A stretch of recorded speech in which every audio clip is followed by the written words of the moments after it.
우리나라의 교회가 5만 개가 있습니다. 5만여 개. 그리고 5만여 개는 잘 아시다시피 서로 교단이 다릅니다. 교단이라는 것은 그냥 우리가 알기 쉽게 이해한다면 한 가정의 가문이라고 말할 수 있겠죠. 조씨 가문, 김씨 가문 이런 식의 말이죠. 이 교회마다 각 속해 있는 교단이 있다면 예를 들면 크게 장로교회가 있고 또 감리교단이 있고 침례교단, 성결교단, 순복음, 구세군 그 밖에도 크고 작은 여러 교단이 있습니다. 그런데 모든 교단에 속해 있는 교회들이 이 다른 점이 무엇이냐라고 할 때 추구하는 독트린, 교회의 교리가 조금 집중하는 것이 정도가 다를 뿐이지요. 예를 들면 오늘이 소위 맥추절입니다. 그 맥추절이라면 맥추절기에 대해서 아주 심각하리라 만큼 중요하게 여기는 교단도 있고 교회도 있습니다. 나쁘다고요? 나쁜 게 아니죠. 그럼 그렇게 중요하게 여기는 것만큼 또 상대적으로 덜한 교단도 있고 교회도 있습니다. 그 맥추절이 무엇입니까? 출애굽을 한 이스라엘 백성들이 출애굽을 한 그때가 바로 6월절인데 그 어린 양의 피를 문 좌우입방 솔주에 바르고 그 잡은 어린 양의 고기를 불에 구워 먹고 심을 얻고 그 치렁치렁한 옷에 허리에 줄을 매고 신을 신고 지팡이를 잡고 소위 요이 땅 하면 언제든지 출발할 수 있는 긴박감 준비되어진 상황들을 몸소 경험하고 마침내 떠나는 모든 상황이 6월절 아닙니까? 바로 그때에 하나님의 천사가 어린 양의 피를 보고 그 집만큼은 심판을 넘어갔다라고 해서 6월했다라는 거 아닙니까? 이렇게 6월을 하고 나서 바로 떠나지요. 그리고 떠나서 이 사람들이 소위 머문 곳이 시내산이라고 할 때 이 시내산까지 걸렸던 시간이 바로 50일째 되는 날입니다. 그리고 그 50일째 되는 시내산에서 모세를 통하여서 이스라엘 백성들이 하나님의 말씀 십계명을 받게 됩니다. 신약 성경에서는 예수님께서 십자가에 달려 죽으시고 부활하시고 나서 40여일 동안 제자들에게 모습을 나타내시고 어느 때는 500여 명이나 되는 사람들 앞에 모습을 나타내시기도 하지요. 그리고는 누가복음 24장과 그리고 사도행전 1장과 이어지는 바로 그 상황 속에서 주님은 승천하시지요. 그러시면서 성령을 보내주실 것을 성령이 너에게 임하면 너희가 권능을 받을 것에 대하여서 지역을 뛰어넘어 예루살렘 온 유대 사마리아와 땅끝까지 이르러 내 증인이 된다라고 말씀을 하시며 마침내 약속하신 성령을 보내주시죠. 그때가 바로 오순절입니다. 바꿔 말하면 6월절에 주인이 되시는 주님께서 십자가에 못이 박혀 죽으시는 어린 양이 되어지신 그 이후의 50일째 구약성경으로 보면은 6월절 다음에 시내산에 도착한 바로 그날 신약성경의 입장에서 보면 예수님이 6월절이 친히 되셔가지고 그분이 이제 약속하신 성령을 보내주신 그 오순절이 바로 구약으로 치면은 맥추절인 거예요.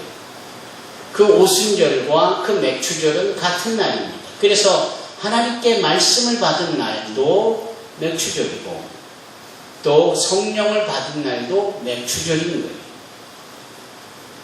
그렇다면 성령이 계신 곳에는 자유함이 있다라고 했으니 소위 그것을 맥추절로 붙잡아 두어가지고 소위 보리를 추수한 첫 열매를 드리는 추수감사절과 같은 절기다라고 국한지어서 계절에 맞게 맥추절로 지내는 것은 조금 자유할 수 있지 않겠는가 하는 것이 저희 교회의 생각입니다.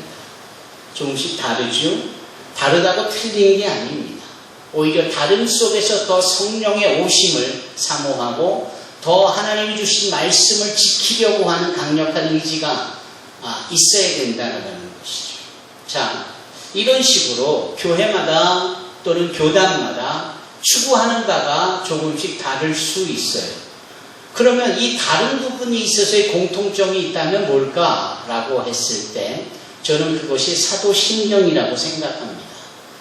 그래서 모든 교회나 모든 성도들이 서로 다를 수 있는 입장에서도 한테 모여서 함께 각자의 신앙을 예수님에 대한 고백을 할 때 무엇이 기준이 될까? 무엇이 스탠다드가 될까라고 했을 때 그것이 바로 사도신경이라는 거예요. 그래서 교단은 다르고 교회가 달라도 함께 사도신경으로 신앙 고백할 수 있다면 우리 모두는 다 주님의 자녀들이고 구원받은 백성들입니다. 그러면 사도신경이 도대체 뭐길래 그렇게 서로 다른 뜻 하지만 같을 수 있다라고 공통점에 대한 부분을 보장해 주는가? 사도신경은 소위 사도들의 고백입니다. 그런데 그 사도들의 고백이라는 것이 어떤 고백이냐? 하나님에 대한, 예수님에 대한, 성령님에 대한, 교회에 대한, 또 성도들의 서로의 신뢰에 대한, 장차 있어질 천국에서에 대한 모든 것들에 대한 고백인 거예요. 그래서 마태복음 16장에 소위 가이사랴 빌립보에서 주님께서 사람들이 너희는 나를 누구라 하느냐라고 할 때 베드로가 고백한 것이 있잖아요. 주는 그리스도시요 살아계신 하나님의 아들이시다라는 고백. 그러면 사도들의 고백이 그거 하나겠느냐라는 겁니다. 그렇지는 않죠. 그럼 또 다른 고백이 있다면 어디 있을까요? 요한복음 1장에 있습니다.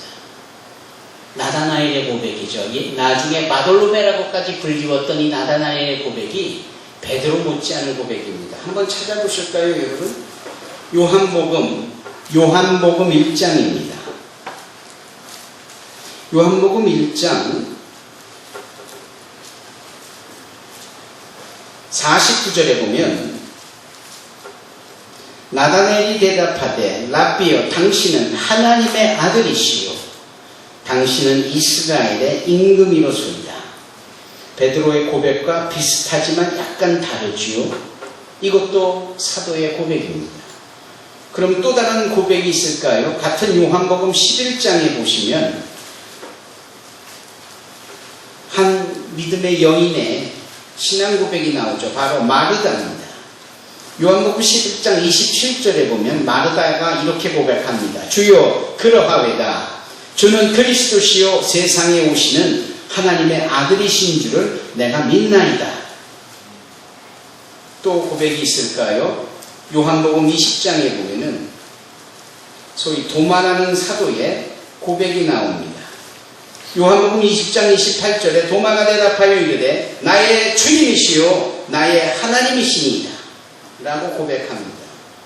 이 고백과 고백들이 모아지면서 소위 우리가 믿는 하나님이 어떤 하나님이고 우리가 믿는 예수님이 어떤 예수님이고 우리가 믿는 성령님이 어떤 성령님인가를 조목조목 정리해 두는 것이 바로 사도신경입니다. 우리가 알다시피 예수님은 너무나도 많은 기적과 이사와 표적을 행하셨어요. 물을 변하여 포도주가 되게 하셨을 뿐만 아니라 병든 자를 고치시기도 했고 귀신 들린 자를 내어 쫓으며 회복시켜 주시기까지 했고 심지어는 무리를 거르실 뿐만 아니라 죽은 자도 살리시는 일들을 행하셨습니다. 그런데 사도신경 어디에 봐도 우리 주님의 행하신 기사, 이적, 표적 같은 것은 그 믿음의 내용 속에 담아두지를 않습니다. 왜 그럴까요? 간혹 그런 것들을 흉내내는 자들이 있고 간혹 흉내남에 있어서 어거지로 또는 눈속임으로 소위 트릭으로 그런 일을 할 수 있습니다. 또 우연으로 그런 일들이 발생할 수 있고요.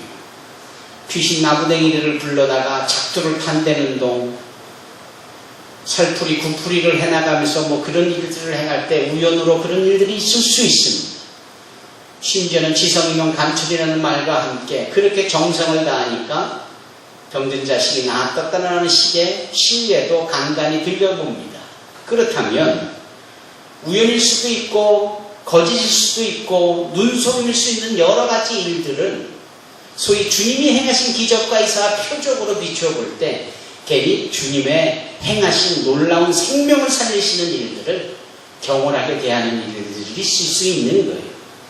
그렇기 때문에 사도들은 소위 신경으로 고백을 하여 이 말씀을 기록해 놓으신 이 말씀 속에서 예수님이시기 때문에 할 수 있는 일, 예수님이시기 때문에 그분이 하나님의 아들이시고 이 땅에 오시는 왕이고 그분만이 나의 하나님일 수 있기 때문에 하실 수 있는 일만을 여기 기록한 것이 사도신경입니다. 그래서 우리가 예수님을 믿는다라고 할 때 예수님의 어떤 부분을 믿는 것입니까? 먼저 그분이 그리스도라는 사실을 믿는 겁니다. 하나님의 보장, 하나님의 인준, 하나님이 유일하게 구원자로 인정해 놓으신 그 자체가 그리스도 아닙니까?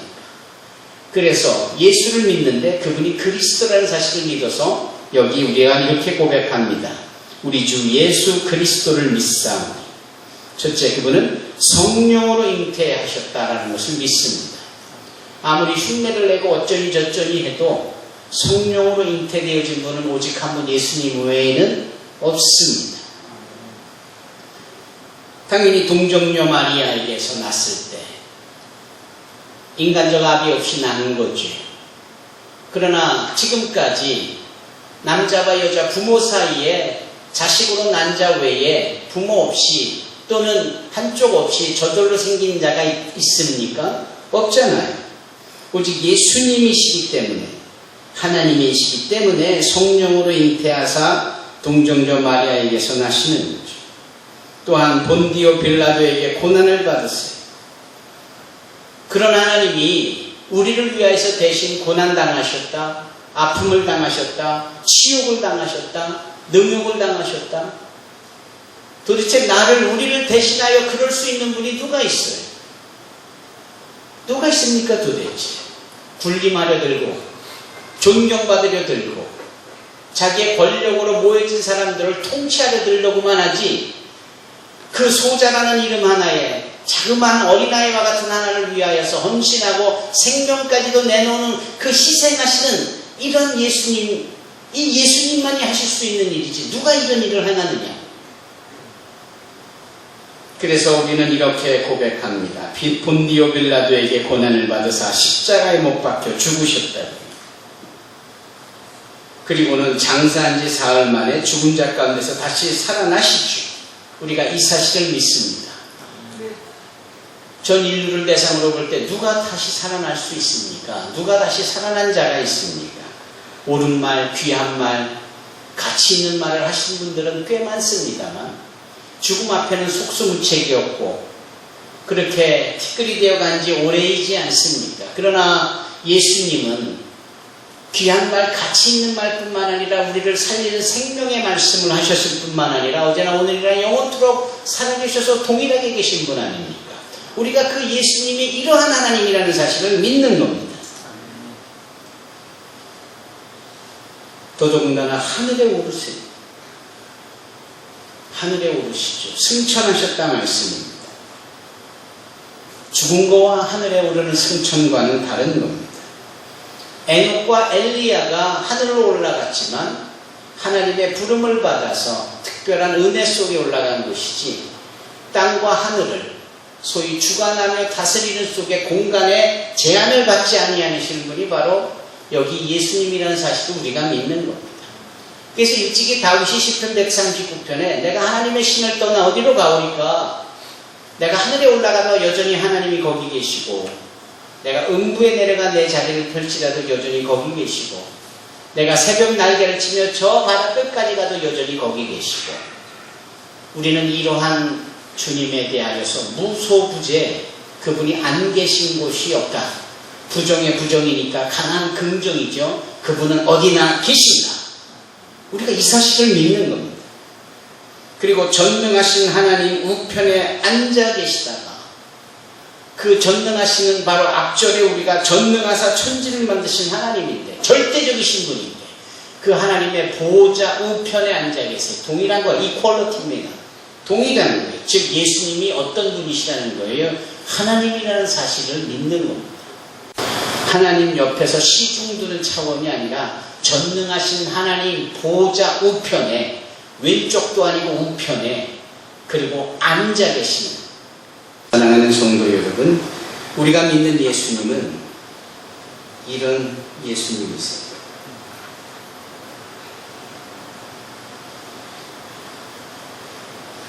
그렇기 때문에 우리가 예수님을 믿는다라는 이 믿음의 기준이 이 사도신경에 너무나도 잘 나타나 있는 거죠.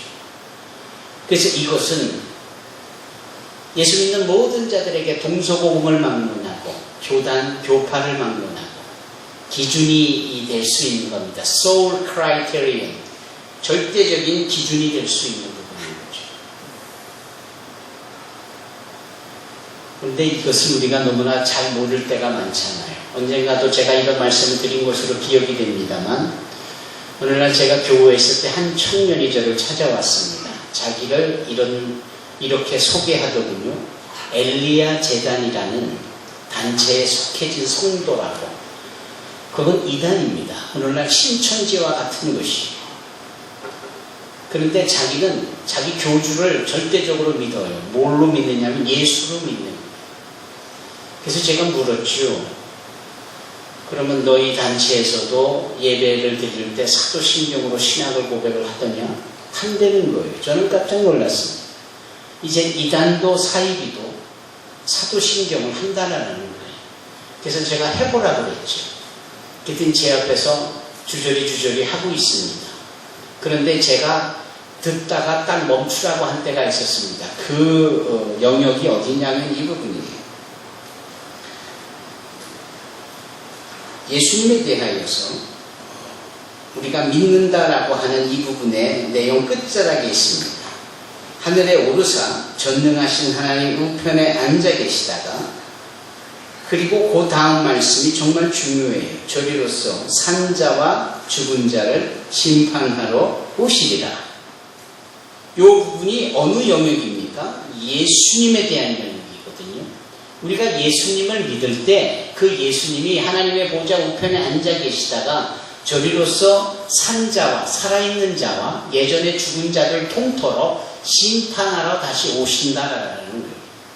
그러니까 우리가 믿는 예수님에 대한 신앙의 고백은 심판하시는 예수님으로 다시 오시는 재림의 예수님을 믿는 겁니다. 여러분 믿으십니까? 근데 이 앞에 저리로서라는 단어가 있잖아요. 그 청년에게 제가 물은 거죠. 청년이 저리로서라는 단어가 무슨 뜻이냐 그랬더니 한 번도 생각을 안 해봤다라는 거예요. 그래서 제가 이렇게 정답을 줬습니다. 저리로서라는 단어는 거기서부터라는 단어다. 즉 from there, 거기서부터라는 단어를 여기 저리로서라고 쓴 거다.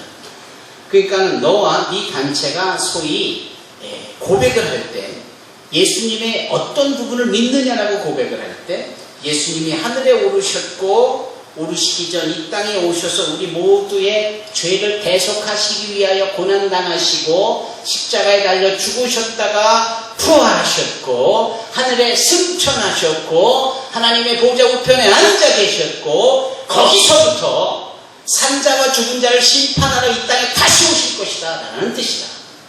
그런데 지금 네 엘리야 재단을 소위 주도해가는 너의 교주라는 자가 예수냐?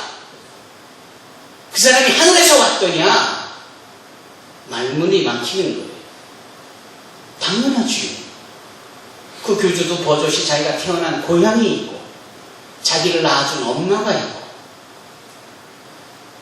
자기를 낳아준 아버지가 있고 심지어는 자기 형제 자매도 있는데 뭘 하늘에서 와요? 하늘에서 오기는. 그냥 인간으로 동일한 입장이 있는데 어떻게 그런 자가 예수가 될 수 있느냐? 어떻게 그렇게 거짓말을 하고 진리를 왜곡하고 자기 멋대로 가르치고 그러면서 예수라고 할 때 그것이 믿어지더냐? 너는 이게 믿는다고 저리로서 산자와 죽은 자를 심판하러 오실 분이 예수라면서 똑같이 사람의 모습을 입고 똑같은 인간의 연약함 속에 죽을 수밖에 없는 그 자가 어찌 너의 예수냐? 여러분 안 그래요? 저 과천이 본부를 하고 있는 신천지에 이만이라는 자가 그런 거 아닙니까? 우리 교회가 이만희도 사도신경을 또박또박 천천히 읽듯이 고백하는 이유가 있습니다. 이 고백하는 걸 지금 내가 제대로 믿는가? 라는 거예요.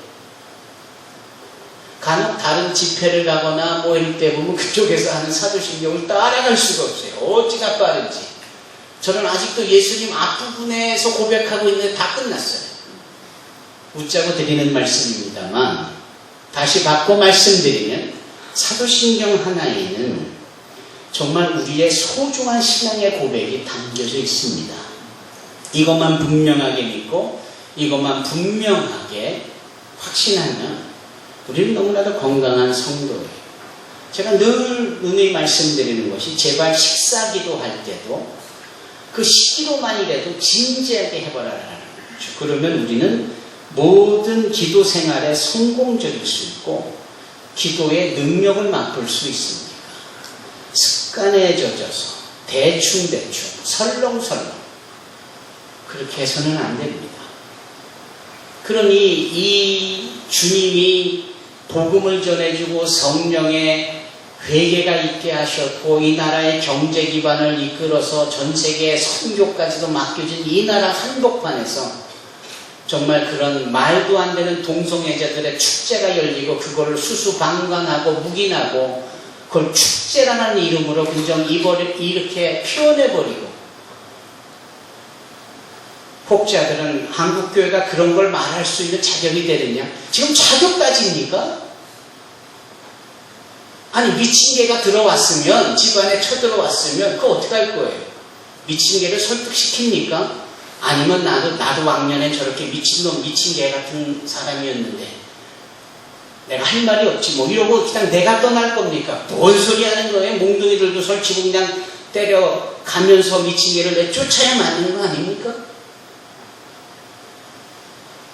다시 본문으로 돌아갑니다. 우리는 자그마한 것 하나하나에 너무나도 소홀하게 하는 경향이 있고 그것을 수용하고 묵인하다 보니 어느덧 사도신경은 주알절이 고백하고 그렇게 큰 소리 내어 낭독을 하지만 한 절 한 절 속에 그 진리를 놓치고 있지는 않은지 오늘 본문의 말씀에 사도 바울은 그 사도신경에 근거해서 자신의 신앙 고백을 하나입니다. 그것이 뭐예요? 33절입니다. 누가 너희 하나님께서 택하신 자들을 고발하리요 의롭다 하신 이는 하나님이시니 누가 정죄하리요 즉 누구도 우리의 죄에 대해서 고발하거나 정죄하거나 심판할 수 없다 라는 선포를 하죠. 그 이유가 사도신경에 고백한 예수님에 대한 믿음의 고백이에요. 그 예수님이 죽으실 뿐 아니라 다시 살아나셨고 그리고 여기 그리스도라는 이 표현을 행하시며 그가 하나님의 우편에 계신 자라. 사도신경이 우리의 신앙의 고백을 그대로 고백하지요. 단 하나 다른 것이 있다면 우리를 위하여 간구하시는 자신이라 라는 표현이 조금 달라 보여요.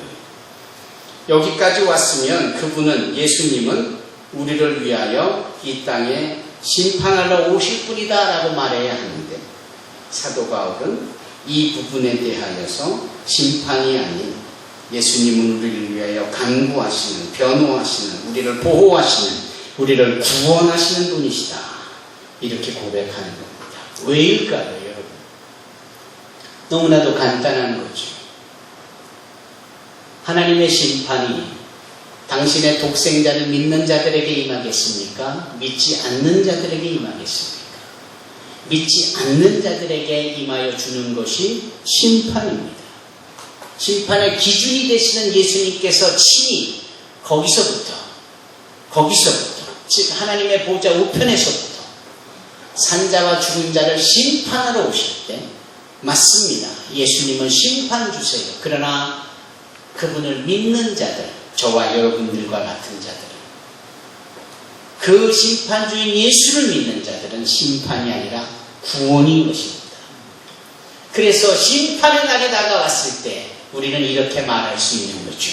구원의 날이 다가오고 있다라는 거예요.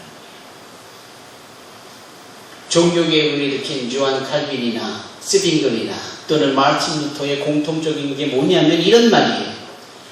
주님의 은혜가 얼마나 크든지 그 은혜 앞에 나는 죄인일 수가 없는데, 그러나 그 은혜를 생각하면 생각할수록 나는 더 죄인일 수밖에 없다. 말장난 같아 보입니까? 아닙니다. 주님이 사하시지 못할 죄가 없어요. 그래서 우리는 사함받을 수 없을 만큼 큰 죄인이지만 예수님의 십자가의 은혜로 사함을 받은 자들입니다. 그것이 얼마나 감사하고 그것이 얼마나 귀한 일인지 그 은혜를 생각하면 생각할수록 여전히 허물이 있고 실수가 있고 과거가 있고 마음의 미움, 시기, 질투, 탐욕, 해야 되는데 하지 않고 뒤로 미루거나 하지 말아야 되는데 부득불 해버리고 마는 이 오기, 고집불통과 같은 것, 영적으로 둔하고 나태하고 게을러져서 말씀 읽어야 되는데 읽지 않고 기도해야 되는데 기도 짧게 하고, 무엇보다도 하나님을 나의 인생의 주인으로 모시긴커녕 내가 주인인 양 착각하고 내 멋대로 판단하고 내 멋대로 선택하고 내 멋대로 결정해버리는 이 모든 것, 물론 하나님의 은혜 때문에 이 모든 것이 다 사함을 받았습니다만 이제는 그런 은혜가 너무나도 크기에 자그마한 것 하나까지도 용납이 안 되는, 그래서 나는 죄인일 수밖에 없다라고 고백하는 거죠. 지금 사도 바울이 그 심정인 겁니다. 사도 바울이 그 심정을 은혜로 표현하는 거예요. 그래서 주님께서는 심판주로 오셔서 심판하실 분이시나 그분의 은혜가 있기에 죽어 마땅한 심판받아 마땅한 나도 여전히 주님의 간구와 보호와 주님의 변호로 인하여서 나는 구원받을 수 있다라는 거예요. 그것이 사도 바울의 고백입니다. 34절을 다 같이 읽어보십시다. 누가 정죄하리요? 죽으실 뿐 아니라 다시 살아나신 이는 그리스도 예수시니 그는 하나님 우편에 계신 자요 우리를 위하여 간구하시는 자십니다. 아멘. 지금도 나를 위하여 간구하시고 변호하시는 이 주님의 은혜가 있기에 심판이 아닌 구원의 바늘에 선 저와 여러분 항상 주님께 감사하고 이 은혜를 기뻐하는 자들이 되어야 될 줄로 믿습니다. 찬송가 413장에 보면 이런 노랫말이 있습니다. 다 아시는 내용입니다. 제가 그 마지막 노랫말을 읽어드리죠. 저 공중에 구름이 일어나며 큰 나팔이 울릴 때에 주 오셔서 세상을 심판해도 나의 영혼은 겁없으리. 내 영혼 평안해, 내 영혼 평안해. 이처럼 노래한 사도 바울의 이 고백이 또한 저와 여러분들의